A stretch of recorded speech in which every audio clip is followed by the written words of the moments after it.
salaamaaleykum mbokku téléspectateurs yi salaamaaleykum mbokku internautes yi yéen ñi ñuy seetaan à travers C-Média di am contentement ak mbégte di leen présenter seen émission le choix de la semaine tey nag ñu amoon invité bu spécial di wuyoo ci turu Bathie Tall moom nag tey dinañ fas yéene waxtaan ak moom mi nga xamante ni homme politique la dinañ yaatal lu bari bala may jàll ci suñu waxtaan nag du ma def rek lu dul bàyyi ko mu nuyoo ko mbokku téléspectateur C-Média TV bi ñuy seetaan ak mbokku internet yi ñi bàyyi xel salaamaaleykum monsieur Bathie.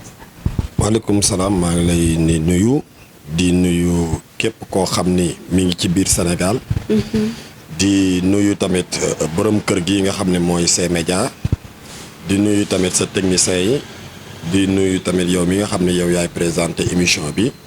en tant que émission choix de la semaine tey ngeen am.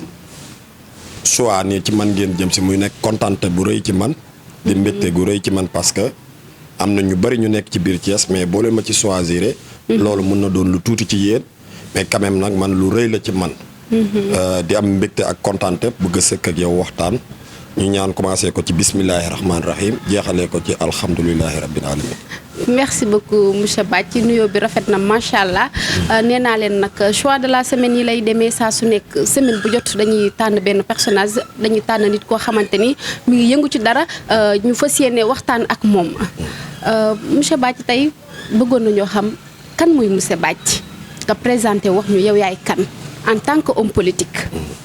waaw di am contenté pour ci question bi nga ma laaj avant may dugg ci homme politique.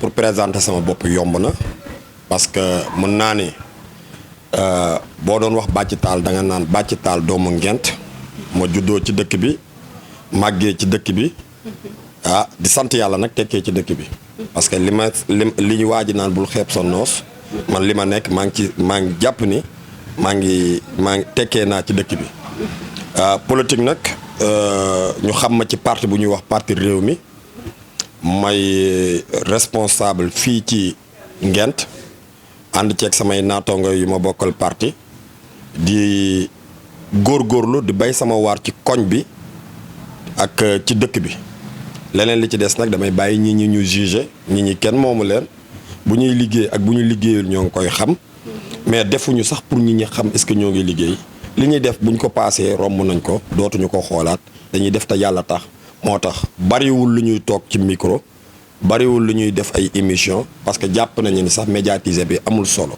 li am solo mooy def te li ñuy def ñu bëri yaakaar nañu acte politique la mais devoir la bi ñu war devoir citoyen la moo tax ñoo ngi ci lépp sunu phase nag fi ñuy njëkkee mooy bi ñu tollee ci ndaw gën a nekk ndaw jox nañu sunu autonomie ci nawetaan yi jóge ci nawetaan yi siège ci lu yàgg parce que ay association la bu ñu paree tamit nit ñi ñoo ñuy wékk manteau responsable mais ñun jàpp nañu sax ba léegi nii ay taalibe lañu rek buur nga liggéeyal suñu gox waaw. yow sa biir wax yaa ngi parti réew mi. ban parti nga débuté sa carrière ban parti nga njëkk a commencé. en tant que politicien ak lan moo la poussé ba ngay politique. waaw man mën naa wax ni yéex naa dugg ci politique pour wax la dëgg mais en 2004. ku ñëw ci local bi ma dëkk muy Ngent dafa am nu mu meloon bien avant en 2004 ma gis mu soppeeku xër kanam jaarale ko ci ginnaaw yàlla président Idrissa Seck ma doon def nag comme bu doon musique carrière lu ñuy wax carrière individuelle carrière solo man dama doon def di liggéeyal Idrissa Seck te intégré wu ma ci biir parti réew mi fu ma ko fekk kenn du ko wax dara lu ñaaw ndax gisoon naa li mu liggéey Thiès bien avant ni Thiès meloon ak ni mu mel bi ma demee ba xam ne dama war a intégrer nag dugg ci biir parti bi ci laa jug dem fekk ji leen àndandoo ak ñoom liggéey mais liggéeyee naa Idrissa Seck individuellement te ànduma ak parti bi ci sama biir gox di sensibiliser nit ñi di leen wax kan boobu profil kooku mooy kan parce que dafay def en 2004 ci laa njëkk a ràññee Idrissa Seck en 2004. waaw mais boobu intégré go ci parti am réew. déedéet mais nag individuellement maa ngi ko doon liggéeyam. individuellement di sensibiliser nit ñi di ko jàppale ci sama gox. ba kañ nga daal di. bi may dugg ci parti bi di ñëw. c'est en 2007. 2007 waaw. 2007 nag laa gis ne war naa mën a intégrer ci la demee élection présidentielle génnoon ci position boobu te autonomie boobu la dese ba léegi nii ne kon mën naa ne kon 2007 ba 2021 yaa ngi parti réew mi. waaw musoo war Idrissa Seck. déedéet musuma ko war. depuis cela yow depuis 2007 ba 2021 yan avantage nga gis ci sa bopp ba nga commencé ànd ak Idrissa Seck ba pare lan nga ci am lan nga ci gagné ba nga dalee ànd ak moom ba tey. waaw loolu sawar parce que bi may ñëw ci moom séntu mooy woon ci moom dara. parce que bu fekkee da ngaa suur doog a ñëw leneen lu ñu la tegal du rëy sa bopp. te man nekkuma ci dynamique pour ànd ak nit pour mu yóbbu ma ci yeneen niveau man dama jàpp ne nit ki li nga war a am da nga koy am. te gam naa ne li nga war a am les 90% sa doole moo la koy may. dëgg la mais parfois tamit boo ànd ak nit ki di ko xeel di ko bëccëgal. mënul ñàkk loo xamante ni nga ne lii mi ngi ma koy jural lii mi ngi ma koy indil. lii moo tax xëyalu ma Idrissa Seck di ko bëccëgal de sama réew laay xëyal di ko bëccëgal. sa réew ngay xëyal di ko bëccëgal. li ma gis mais yaa ngi ànd ak Idi. waaw yaa ngi nekk ak Idrissa Seck. maa ngi ànd ak Idrissa mais ça ne veut pas dire que ni Idrissa Seck man damay topp responsable politique comme ni ko yeneen nit ñi di toppee. non am na ñoo xamante ni topp ñu responsable politique comme ni ko nit ñi di toppee. mais booy topp nit day fekk nga gis ci dara nga gis ci njëriñ. yow sa jëm bopp ak nga gis njëriñ ak ñi la jege ak sa askan. kooku sa choix la man li may toppee nit mooy intérêt commun. Sénégal moo may intéressé. léegi Sénégal moo la intéressé. Thiès kaay moo la intéressé. léegi. nga ne yow gisoo ci sa bopp gis nga ci sa bopp d'une part. waaw maa ngi ciy gis sama bopp ci kaw ni réew mi di doxee. mais quant à individuellement dama la ñëwuma ci man du ma boobu genre politicien. man ñëwuma ci benn responsable wala benn leader politique pour que luy jóge ci yow di ñëw ci man dama suur balaa maa dem fenn. waaw maanaam kon mënoo ñoo wax tagal dara ci table bi loo xamante ni. am nga ko. grâce à politique. maanaam. non politique mooy jóge li ma yor mooy dem ci politique. loolu maa ngi waxee ci média ñi man bokkal parti xam nañ ko. mais amul lenn loo xamante ni yaa ngi moom te politique moo la ko may. dama suur soxna si wax naa la ko dama suur doog a ñëw ñi ma xam ci Thiès xam nañu toppee man amul benn responsable politique que ça soit nga bokk parti réew mi wala feneen foo mun a bokk ak ñi ñu defal coalition ku ni dinaa taxaw sa buntu kër wala dinaa la woo wala dinaa la solliciter dara parce que li leen yàlla may la ma yàlla may muy kattan ak xel. kon ñafe la li ci des man du ma dagaan benn politicien.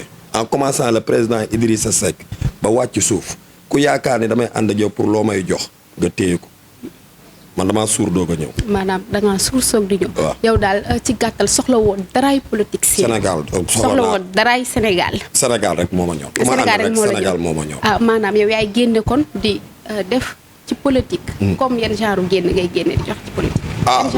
loolu tey jii boo koy wax ak sama waa parti je pense que ni maa ngi waxee ci site internet.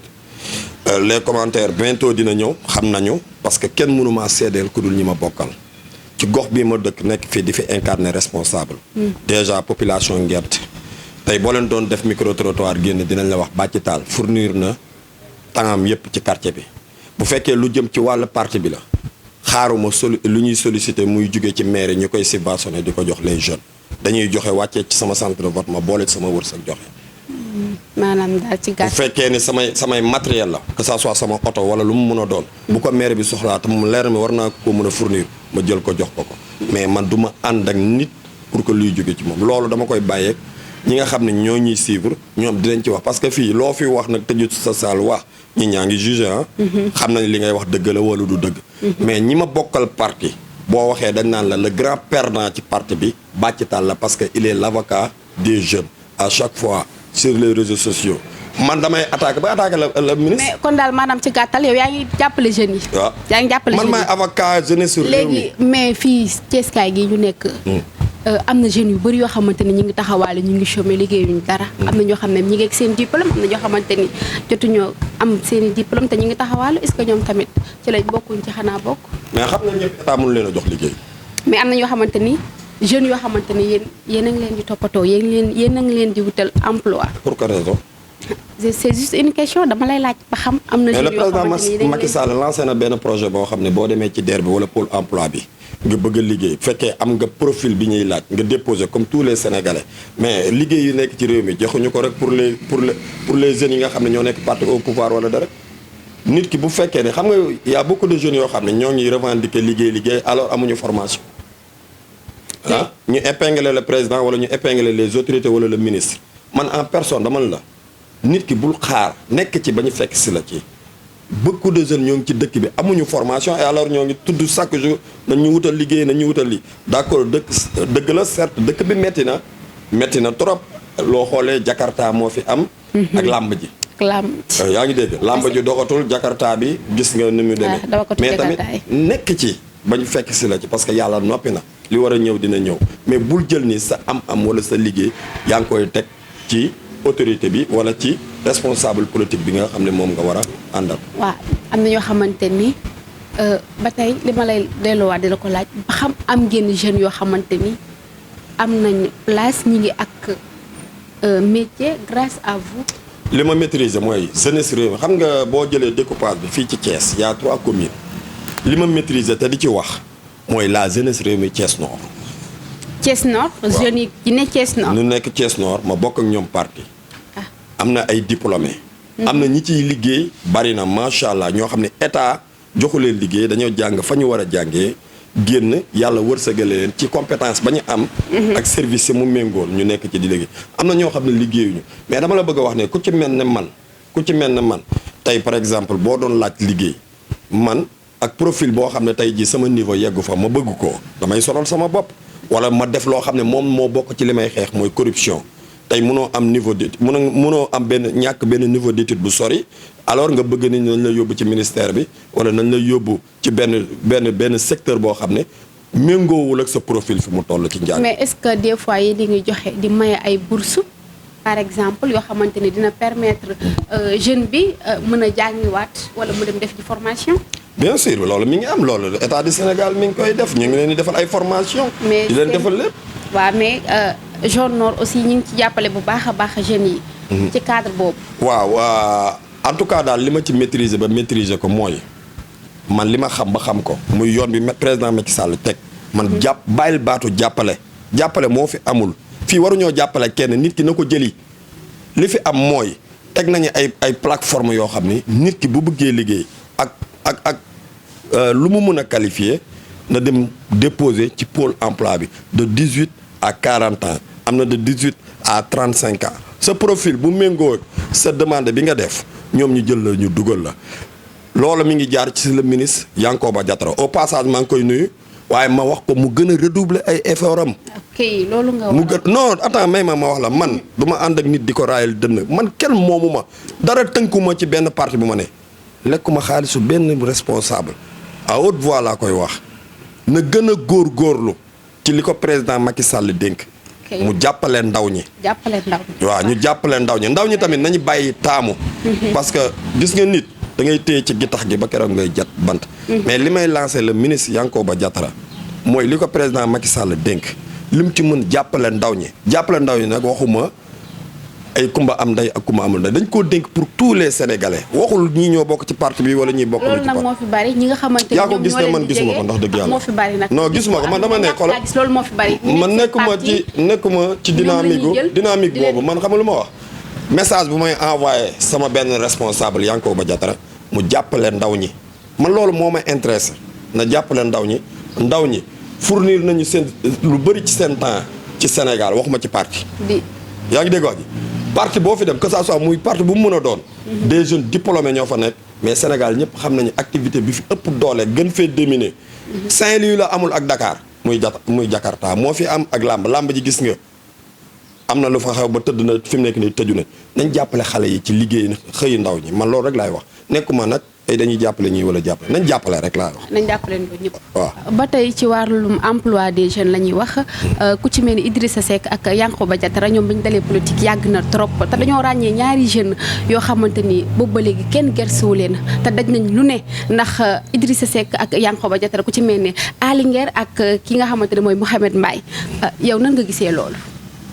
na nga assumer ses responsabilités de yaa fi tudd ay tour déglu na non dégg naa sa question nag na nga assumer ses responsabilités parce que man nekkuma fi pour citer ay nom mais comme da nga tudd seeni tour man dama lay wax parti réew mi ñaar ñooñu rek nekkuñu fi xëy na peut-être yow yaa gis ñoom li ñuy liggéey ma leen koy nangul na waaye dañoo daj lu nekk ndax Idrissa Seck waaw loolu yow loolu xam nga am na ñoo xam ne gis nga bërigo bu def dara bu deful dara mooy yëngatu ñoom li ñu def xëy na peut-être ñoom vision boobu lañ jël ci politique mooy taxaw pour di am ay arrestation di dem ci ay manifestation yoo xam ne tey jii nii autorisé wuñu ko pour ñu jàpp leen pour ñu mën a am buzz man aw déglu ma rek waaw mais danga may ma expliquer la danga may rek continuer ba pare man nekkuma ci dynamique boobu man dynamique bi ma nekk pour liggéeyal parti bu fekkee yéen journalistes yi noonu ngeen xamee kuy liggéeyal parti bi man maa ngi ci amal njariñ sama gox maa ngi ci man nee naa la au début ci bi ñuy commencé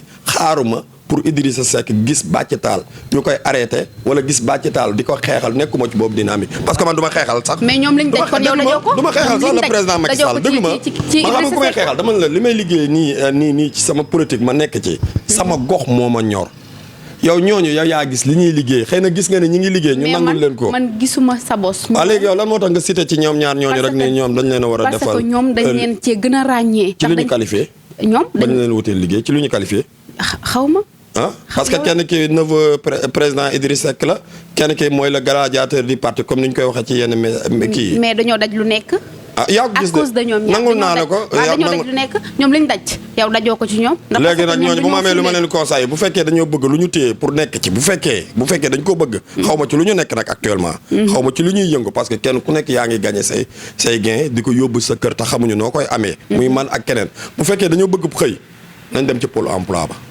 parce que li ma ko waafee ci pôle emploi bi moo leen ko waafee fii nekkuñu fi pour cibler la wala cibler ma pour wutal la xëy dañoo teg ay plateforme tegal ko sénégalais yépp man sama waxtaan ak yow bëgguma ko woon ñu épingler ko ci ñaari nit samay frère lañu aw ma ak ñoom benn problème yaa ngi dégg wax ji yow yaa leen choisir ci parmi ci jeunes yi ci parti bi yépp ma bëgg laa wax ni la ay nit a ngi liggéey loo xam ne lu raw ñoom ñi li ñuy liggéey ñoom xëy na ñoom dynamique boobu lañ jël man maa ngi ci dynamique gu jariñ sama gox parce que man li ma soxla mooy majorité bi bu ñu yeggee ci li nga xam ne fa laay siège sama bureau nekk fa muy ISADEM bu ñu fa yeggee ma gagné ko ñun ISADEM dañ fay wéet ñoom ca centre de vote ya ñuy voté Idriss Seck ma nga ca zone boobu kon mun nañuy wax ni zone boobu bu ñu fay gagné sax du ñoom ñooy man sama centre de vote man maa koy gagné dafa am ay grand yu nekkoon fii nekk ci parti bi yaakaar ne ñoo téye parti bi fii nii sa centre de vote yaa koy gagné fii maa koy gagné réew mi Thiès Nord Ngent centre de vote ISADEM Bathie Tall la et c'est sûr mais ñi ma dëkkal nekk ñuy di siège ak ñoom ci biir centre de vote bi xam nañu muy samay frère ak samay sœur de parti yi nekk fii man maa fi nekk je suis un digne fils de Ngent je suis né ici man affectation indiwuma fi ma jënd kër leneen indiwuma fi man fii laa juddoo tekki ci dëkk bi nañu jóge boulevard rond-point Ngent ba Zac ba ñu def Bathie Tall ak yeneen responsable yi fi nekk grand yi fi nekkoon yëkkati naa leen léegi loolu moo àdduna damay dem ba beneen moment rek ñu jël ma yëkkati ma di nuyu nag sama benn frère bu baax Philippe ñun booy yi ñoo fi nekk de ñooy gérer centre de vote bi ñoo yor électoral bi fii. mën naa ne kon conseil bi nga leen di jox ñoom ñaar mooy ñu dem. comme ni nga ko waxee woon sànq répété waatal ma dégg conseil bi ngay jox ki nga xam. non ñooñu man xaw ma lu ñu bëgg man dama ne bu fekkee bëgg nañu ci li nga xam ne mooy am xëy te jàpp naa ne am nañu xëy mais bu fekkee dañoo bëgg dugg. ci biir gouvernement bi wala liggéey ci. man li ma jaaxal mooy lan moo tax Idrissa Seck ak kii di Yankhoba Diattara njëkkeewul ci ñoom ñi nga xamante ni daj nañ ñu ne. yow xanaa ñoom ñaar nga xam réew mi du local réew mi c'est national et international. ñoom ñaar lañ gën a ràññee. yow ñaar ñooñu nga may wax ci ñàkk a maîtriser ci li ngay wax nii ñaar ñooñu ngay wax noonu xam nga yan poste lañ leen jox ci secrétariat national de la jeunesse. xam nga ko. waxal li ma xam ne man le président maa ngi koy nuyu muy Mori Gueye bu ma ci wooyee di ma ko jox xam nga man yabeewu ma noonu xam na ma bu baax a baax organisation secrétariat national de la jeunesse nga xam ne Mori Gueye moo ko jiite. ñu jël l'autre là comment il s'appelle encore maa ngi fàtte turam toftal ko ci. ay Aly Nguer ay Cheikh Gueye mooy le président organisation de bu kii bi mu ñëw ni normal tànk bi lañ ma nommé yow yaa ngi wax ñooñu sax mais xoolal Cheikh Gueye xam nga Cheikh Gueye. Cheikh Gueye li mu fournir ci parti bi ñooñu dañ koo fournir doo ma bàyyi di ma épingler ñaari nit bëgguma dugg ci domaine boobu. man Aly Nguer sama frère la Mouhamed Mbaye sama frère la. am naa choisir Mouhamed mi ngi ci secteur informel di gérer li muy gérer Aly mi ngi ci li ko intéressé. Ali sax bokkul ci parti bi déjà moom bokkul ci parti bi. parce que lan moo tax lu waral loolu lan moo tax bokkul ci parti bi. Aly Nguer man ko gisuma ko ci parti bi di. man maa ngi koy gis ci yeneen responsable politique muy ànd ak ñoom di. léegi dafa démissionné wala. man de gisuma ko man moom gisuma ko. dafa démissionné. gisuma lu mu liggéey Ali amul base. Mohamed Mbaye amul base. ñooñu dañuy bofarde rek ñooñu amuñu base. yow yaa wax loolu yaa taxaw. yow nañ topp la nañ passé loolu man nekkuma ci dynamique boobu. amuñu base. Ali Nguer ak Mohamed Mbaye. arrestation yi ñu leen def moo leen may lii te loolu du liggéey bi. moo leen may bës nii. waaw te ñoo koy cherché. ñoom li ñuy doon def kon affaire ngistal la wala lan la war a. Ali sax laay wax nag aw ma problème ak moom mais yaa ma laaj rek pour ma leeral. ay affaire ngistal la. xëy na ñoom ñoo gis loolu xëy na wala ay affaire pour bëgg gis leen moo tax ñu def loolu. xëy na moom moo gis loolu. Mohamed sax gisuma ñu arrêté ko mais Ali moom da daan dem manifestation bu ñu autorisé wul man du ma ko defal sax Idriss Seck. man du ma dem ci lu ñu. waaw ñu ñëw ci terrain yi nga xamante ni jamono ji ñu toll lëmb na ngent problème mu terrain yi nga xamante ni nee nañ état moo leen ko may pour ñu def poste de santé ak li nga xamante ni mooy école wax ji bari na trop yan leeral nga ñu fay indil pour ñi nga xamante ni ñoom ñoo fi dëkk ñu mën a xam tuuti lu waral coow li ak yan solution nga mën a ñoo ciy coow lii politiciens ñi nga xamante ni ñoom comme yan politiciens ay comme genre Massamba Diop bi xam nga yow yaay tudd tur yow moom dafa mel ne man maay def émission mais yow gis nga boo assumé ba tudd tur man ma wax la ci li ma xam ci kooku. léegi waxal yow laay dégg. xam nga terrain yi nga xam ne moo am Ngent. ñi ciy wax actuellement en tant que des politiciens liñ ciy wax ak li am bokkul ñoom ñoo la gën a maîtriser li am ci terrain yi ñoom ñoo ñu ko gën a maîtriser xam nga lu fi nekk. xam nga lu fi nekk règlement de compte ak ki nga xam ni mooy jaraafu gox bi di jaraafu zone nord bi man dama lay wax loo xam ne lu ma maîtriser wul du ma ko wax foofu noonu. dañ faa jël 2080 mètres carrés jël 1080 mètres carrés def ko école jël 1000 mètres carrés def ko poste de santé le maire Lamine Diallo xalamalu ma ko defuma ko dara man ñëpp xam nañ ma ni fu ma dëgg fekk fa laa koy wax. le maire Lamine Diallo ànd ak ndawu Ngent yi bi ñu gëstoo ni sunu école sunuy doom Ngent màgg na màgg goo xam ne xajatuñu ci école bi.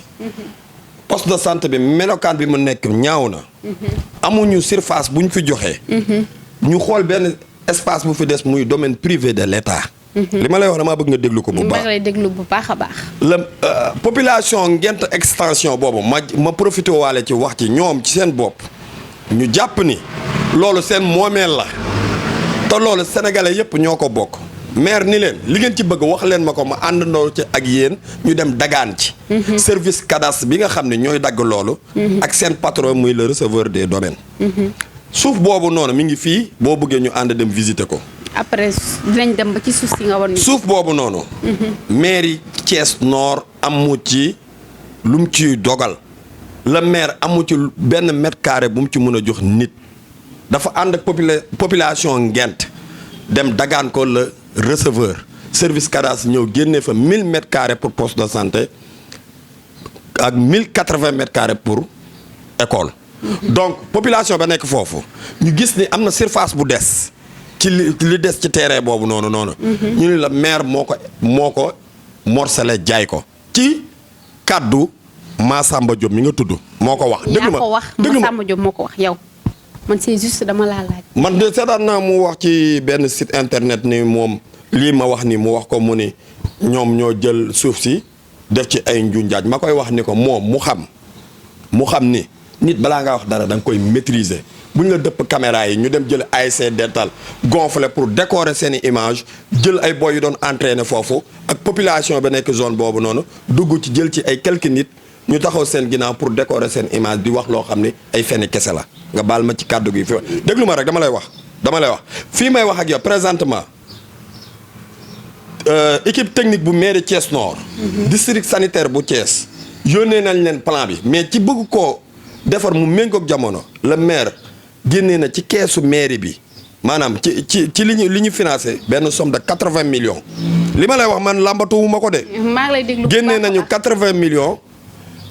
te d'ici le 10 octobre le 10 septembre dinañ def lancer appel d'offre bi début octobre chantier bi dina commencer foofu nag ma ci lancer un appel que ñun waa Ngent bu ñu dugg ci dynamique ñu ñuy diaboliser. maire Lamine Diallo amul gis nga bu jaayoon foofu noonu wala mu lu laal fa mënu ko sax mais bu fekkoon lu compétence am la bu fekkoon domaine national la compétence am ba mu laal ci virgule man maay njëkk a taxaw attaqué ko man maay njëkk a taxaw jàmmaarloo ak moom gis nga ñi nga may tuddal noonu récupération politique la ñuy def alors li ñuy dem sax maîtriser nañ ko de mais xam nga la lañ bëgg tour ak pour ñu xam leen di exploiter population bi dëkk foofu parce que innocent yi ñoo fa ëpp may lancer la population Nguent extension que foofu bu ñu fa yóbboo poste de santé yóbbu fa école ça ne veut pas dire que ñoom ñoo ko moom loolu pour waa Nguent la damay gis toujours population bu dëkk foofu noonu ñuy manifester wu alors te loolu waa Nguent gépp ñoo ko bokk poste de santé bi pour waa Nguent la école bañ fa yóbbu pour waa Nguent la nañu arrêté yii ñuy def. léegi yow tuumaal bi nga tuumaal Massamba Diop ne moom mooy am indi ñu daaj ci terrain yooyu man loolu moo ci wax dara yow lan moo. non waxuma la Massamba Diop dama la waxul dëgg ci li mu wax man waxuma la Massamba Diop du agent immobilier xamul dara ci suuf du agent déglu ma dama la li mu wax ma seetaan ko boo bëggee mën naa la wax ci site internet bi mu ko waxee. li mu wax du dëgg. li mu wax da ko moom mi ngi koy wax au moment yi mu koy wax déglu ma rek au moment yi mu koy wax xam na ne li muy wax moom day kàcc du dëgg. te lu la ci leer. est-ce que du yéen sax yéen a jut njaajal lii suuf si terrain yi nga xam li nga xamante ni dafa des. pour tënk foofu noonu mu jeex pour tënk foofu noonu li tax ma bëgguma cee sori parce que damay wax ak waxuma ak yow damay wax ak population Thiès bi ak population Nguent zone boobu. le receveur des domaines attribué na fa waxuma mairie de population Nguent 2080 mètres carrés 1080 mètres carrés pour école 1000 mètres carrés pour poste de santé et loolu bu amee c'est grâce ak le maire Lamine Diallo ànd ceeg population bi. la fa des ci ay terrain yu ñu morcelé. maire yi yoonam nekku ci ñun suñu yoon nekku ci te di lancer un appel que population Nguent boobu noonu Nguent extension ñu ciy kaas chaque jour. ñiy dox pour ñu morcelé loolu. ñoo nga ca gox boobu dëkk fa. ma ciy wax nag ñu ni xoolal chaque jour ni ngi ñuy demee lu mel ne domaine pour ñu bañ a morcelé noonu la fa ay nit di demee pour ñu morcelé leen ko nañu bàyyi di attaquer nit ñi ci loo xam ni amuñu ci benn preuve yaa ngi dégg wax ji loolu moo fa am lii may wax ak yow nii tey information yi ma am. plan bi génn na plan bi sax maire joxewul plan district sanitaire moo ni hôpital yi dafa am ni muy méngool. budget bi tegu na 80 millions la. dinañ génnee appel d'offre bi dinañ ko lancer d'ici le 10 septembre. octobre dina ñëw loolu nag duñu nangu kenn kuy def récupération politique di ñu ko yàqal parce que ñun xam nañu li am ci poste de santé bu Nguent bi day inondé. sunu booy yi ñoo ngi toog à 4 ci camp kii bi loolu nag un certain Massamba Diop wala kii que ce soit duñu nangu mu ñëw. Massamba Diop mi ngi lay seetaan mi ngi lay déglu te moom it dinaa ko jàkkaarloo dinaa ko tiimale sama micro mu tontu la li nga xamante ni moom nga ko accusé nii xam nga loolu. non yow da ngay wax ak man mais xamoo ma ko waa kon. engagé wu nga loolu. ma waxaat ko encore une autre fois. Massamba Diop li mu wax du dëgg il ment. nañ ko dagg foofu yenn solution ngay wax a population Nguent bi. yoo xamante ni dinañ ci mën a bàyyi xel bu baax a baax ba terrain yooyu yëpp. lépp daal mën naa ne dinañ ko mën a. solution bi may jox waa population Nguent. Nguent ñu ngi xippi seen bët di xool xam nañu ñi leen jege.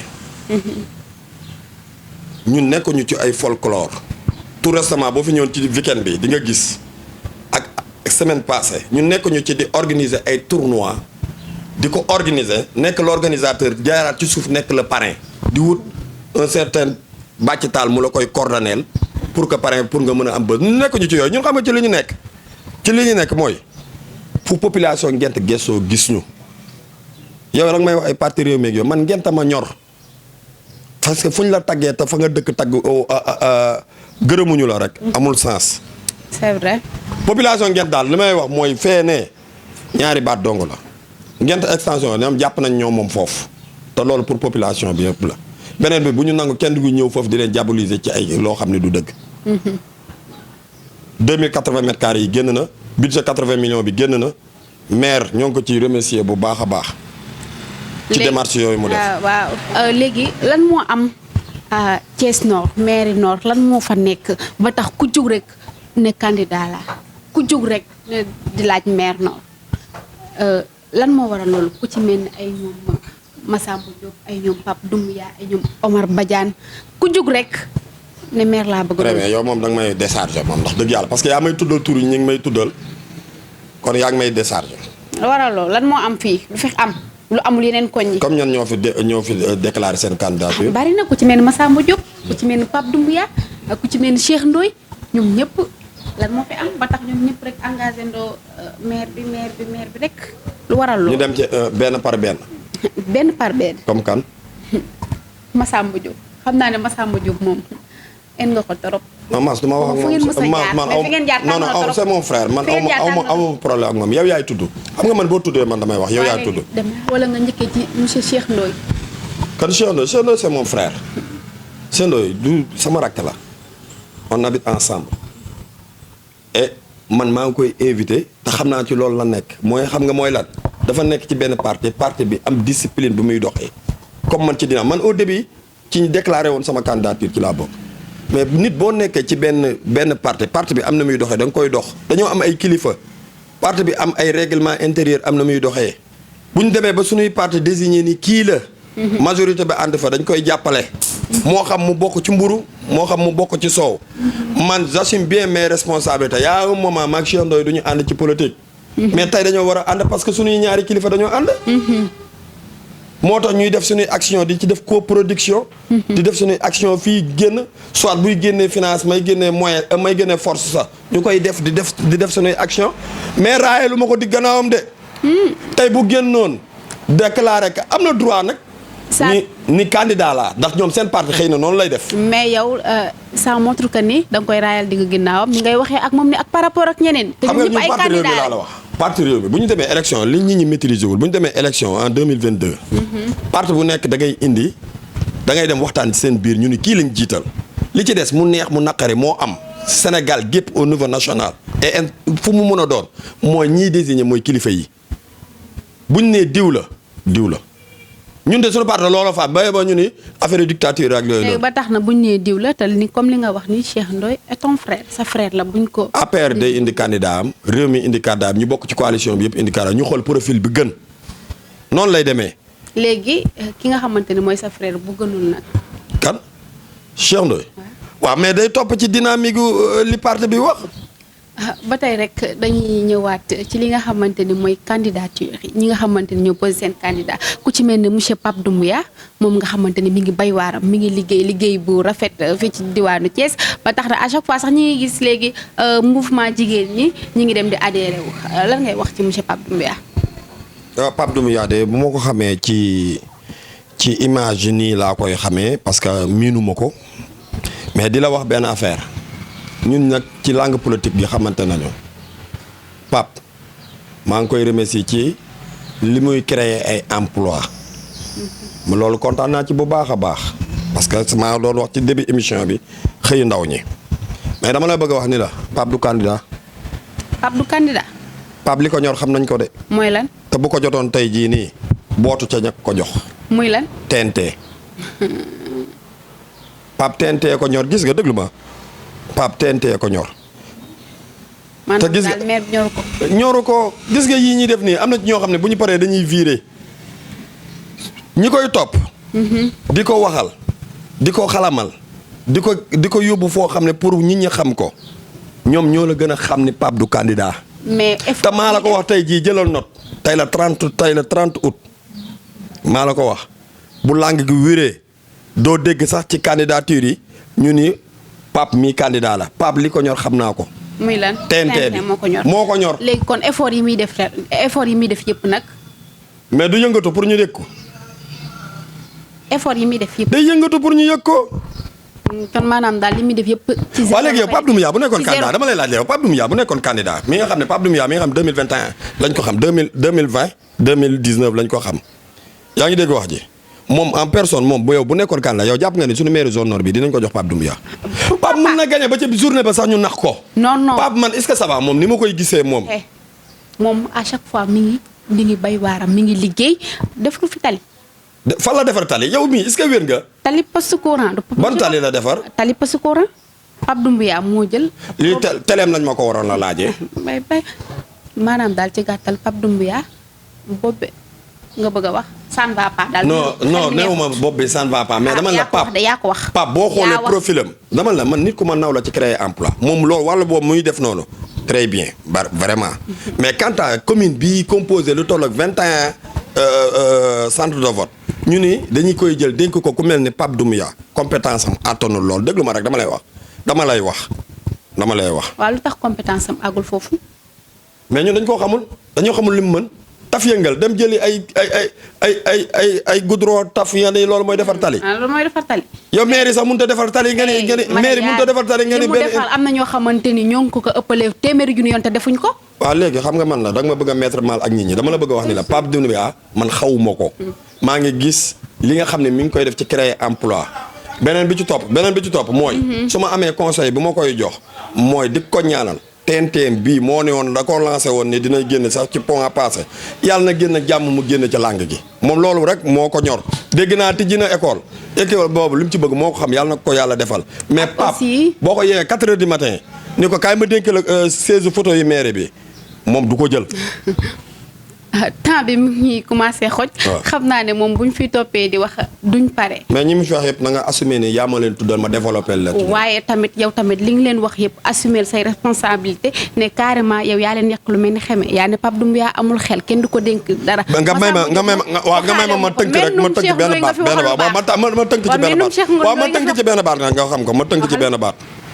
bëri na boo waxee ci baram tur mu jàpp ni da nga koy attaqué pour mu noppi loola. déglu ma. yaa attaqué. Pape fi mu installé li ëpp ci ay projet man foofu laa am luñ ma attribué. ñun ñaar ñoo bokk valeur bi ñu am dama pour mu bu fekkee mi ngi seetaan lii xaaruma ci moom 1 franc wala dama koy attaqué xaaruma ci moom ci loolu. Pape Doumbia. waaw dafa am jeunes yu koy def. tout récemment am na beneen jeune boo xam ne tey mouvement am noonu la demee rallier ji ci moom. noonu la demee rallier ji ci kan la. mouvement bi nga xam ne benn nit la mooy le secrétaire le président mooy le trésorier mooy lépp mooy mouvement mental. léegi kan moo doxee noonu. xaar seen mouvement mental. xaar seen. waaw moo doxee noonu. moo doxee noonu damay bañ Pape jàpp ni dama koy attaqué pour mu woo ma wala soxla lu mu yor na ko téye. waaw baax na temps bi mi ngi ñuy commencé. xoj dama lay bàyyi nga tàggatoo ko mbokku téléspectateur C-Media TV yi nga xamante ne ñu ngi ñu doon seetaan ñu ngi ñu doon bàyyi xel boobu ba léegi tàggaloo ak. li may tàggatoo daal mooy. di gërëm waa Ngent di gërëm sama soxna bu baax a baax di gërëm tamit samay mbokk parce que da ngay dégg lu bëree du leen neex léeg-léeg mais nañu xam ne man maa opté def politique di lancer benn message ci ndaw ñi ñu dem bindu ji ci liste électorale yi parce que délai bi léegi mu jot te ñoom am nañu solo loolu ci élection yi parce que ñoom ñoo war a tànn man du ma gërëm. du ma gërëm kenn. waaw sama lii tàggatool instant temps bi mu ngi ñuy xoj. tàggatool gaaw maa ngi gërëm waa Carrefour Média. xam naa ni ñoom it gis naa liggéey bu rafet bi ñu def. merci beaucoup di gërëm population Ngent bi nga xam ne à chaque fois bu ma wootee ñooy sama base daal ñooy sama doole ñu ngi sama ginnaaw. merci beaucoup. Merci encore une fois yéen ñi nga xamante ni yéen a ngi doon seetaan à travers C-Media TV nee naa leen rek émission bi nii rek lay demee le choix de la semaine bu jot dañuy jël benn personnage koo xamante ni homme public la ku ñëpp ràññee koo xamante ni mi ngi yëngu ci dara ñu fas yéene koo seeti waxtaan ak moom ci lu baree ba tax na nag tey ñi nga amoon monsieur Bathie Tall mën naa ne waxtaan bi neex na trop buñ ko toppoon duñ fi tëj duñ fi jugee du ma def rek aussi tamit di remercier ku ci mel ni Mourgueil sopp na bi ak Moubarak voyage Imolux ak Seram décor aussi tamit Schéma consulting jàpp nañ ci bu baax a baax du ma fàtte aussi ñi nga xamante ni ku ci mel ni dan ñi nga nekk fële ca diwaanu Dakar moom mi nga xamante ni jàpp na ci bu baax a baax élément Pape Malick Dour boobee maa ngi koy nuyu bu baax a baax di ko remercier encore une fois li lañ leen indiloon du ma def rek di leen jox dig daje mais mënuma dem sans pour autant aussi tamit ma remercier sama caméraman bu ñaawul boobu ak sama DG bu ñaawul boobu si pro moom mi nga xamante ni mooy jinne caméraman yi ak Chérif ñu gën koo xam ci bëggu fàllu du ma def rek lu dul di leen jox dig daje ba beneen yoon incha allah ak beneen invité ciao